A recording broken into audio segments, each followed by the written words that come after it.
dan Pemberantasan Korupsi. Sejak awal berdirinya Republik Indonesia, Polri telah mengambil peran dalam upaya pemberantasan korupsi. Pada 19 November 1947, Polres Purworejo melalui Kepala Kepolisian Karesidenan Kedu, telah mendeteksi adanya korupsi dan lalu melaporkannya kepada Kepala Kepolisian Negara di Yogyakarta. 6 bulan kemudian, tanggal 27 Mei 1948, laporan tersebut ditindaklanjuti pemerintah melalui undangan rapat oleh Menteri Kemakmuran kepada Menteri Dalam Negeri, Jaksa Agung, dan Kepala Jawatan Kepolisian Negara. Selanjutnya pada tahun 1967, Polri kembali berperan dalam upaya pemberantasan korupsi, melalui keterlibatan Brigjen Pol Subekti sebagai anggota dalam tim pemberantasan korupsi, melalui Kepres nomor 228/1971 tentang Tim Pemberantasan Korupsi. Tugas tim ini adalah membantu pemerintah memberantas korupsi dengan tindakan bersifat represif maupun preventif. Pada tahun 1981, diberlakukannya KUHP menandai era baru sistem peradilan pidana dengan asas diferensiasi fungsional. Langkah ini memperkuat pijakan hukum pemberantasan korupsi yang telah dimulai dengan Undang-Undang Nomor 3 Tahun 1971 tentang Pemberantasan Korupsi, dan dilanjutkan dengan Undang-Undang Nomor 11 Tahun 1980 tentang Tindak Pidana Suap. Momen ini menjadi bangunan penting bagi upaya Polri dalam pemberantasan korupsi. Pada tahun 1993, Mabes Polri membentuk Subdirektorat Tindak Pidana Korupsi, yang kemudian pada tahun 1997 berubah menjadi Direktorat Tindak Pidana Korupsi Korps Reserse.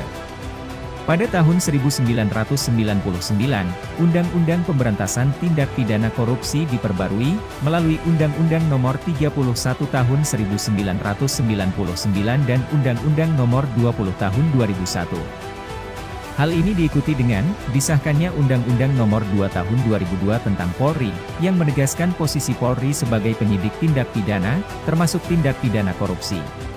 Sinergi antar lembaga diwujudkan pada tahun 2005, melalui pembentukan Tim Tas Tipikor, berdasarkan Kepres Nomor 11 Tahun 2005, yang melibatkan Kejaksaan, Polri, dan BPKP. Gagasan penguatan fungsi pemberantasan korupsi oleh Polri muncul pada tahun 2013, yang disampaikan oleh anggota Komisi 3, pada uji kelayakan calon Kapolri, Jenderal Polisi Sutarman, tanggal 17 Oktober 2013.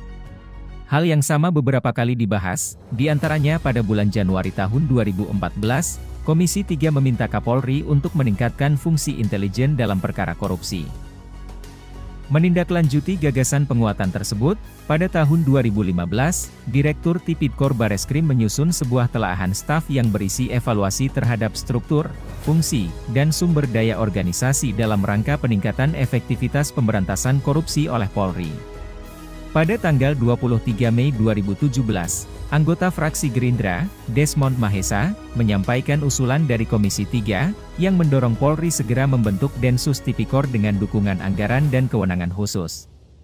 Selanjutnya, Kapolri, Jenderal Polisi Tito Karnavian menyampaikan rencana pembentukan Densus Tipikor pada rapat kerja dengan Komisi 3, tanggal 12 Oktober 2017.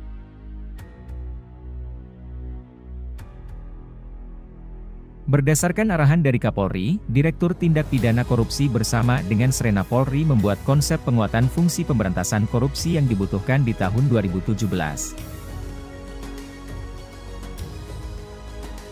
Berdasarkan rapat terbatas Kabinet tanggal 24 Oktober 2017, Menko Polhukam Wiranto menyatakan bahwa proses pembentukan Densus Tipikor diputuskan untuk ditunda, untuk dikaji lebih lanjut.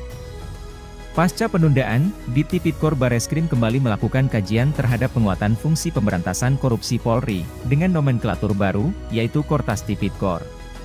Kajian ini dibahas bersama di Kemenpan RB bersama Srena Polri pada tanggal 24 Juli 2018, namun proses ini juga tertunda, karena adanya agenda pemilu dan Pilpres 2019. Pada tahun 2021, Kapolri, Jenderal Polisi Listio Sigit Prabowo, melalui program Presisi, kembali menginisiasi proses penguatan fungsi pemberantasan korupsi Polri, melalui pembentukan Kortas Tipidkor sebagai salah satu bentuk transformasi organisasi. Sebagai kelanjutan dari realisasi program presisi Kapolri di bidang transformasi organisasi, pada akhir Februari 2024, proses penguatan fungsi pemberantasan korupsi melalui pembentukan Kortas Tipikor dimulai kembali. Pembahasan melibatkan Srena Polri, Kemenpan RB, Kemenkumham, Kementerian Keuangan, Sekretariat Negara dan stakeholder lainnya. Akhirnya, pada tanggal 15 Oktober 2024, Korps Pemberantasan Tindak Pidana Korupsi atau Kortas Tipikor terbentuk, melalui Peraturan Presiden Nomor 122 Tahun 2024. Satuan kerja ini bertugas memberantas korupsi melalui fungsi pencegahan, penindakan, serta penelusuran dan pengamanan aset. Melalui fungsi di bidang pencegahan, penindakan, serta penelusuran dan pengamanan aset, Korps Pemberantasan Tindak Pidana Korupsi Polri siap bekerja sama dan berkolaborasi dengan pemangku kepentingan lain dalam mewujudkan Indonesia yang bebas dari korupsi. Segenap personil Direktorat Tindak Pidana Korupsi Barreskrim Polri akan terus berkomitmen dan bekerja sebagai penyidik Polri yang presisi, mengawal pembangunan negara dan cita-cita nasional. Terima kasih Bapak Kapolri Jenderal Polisi Listio Sigit Prabowo akan terus bentuknya Korps Pemberantasan Tindak Pidana Korupsi. Bersama kita kawal asas demi Indonesia maju. Salam presisi.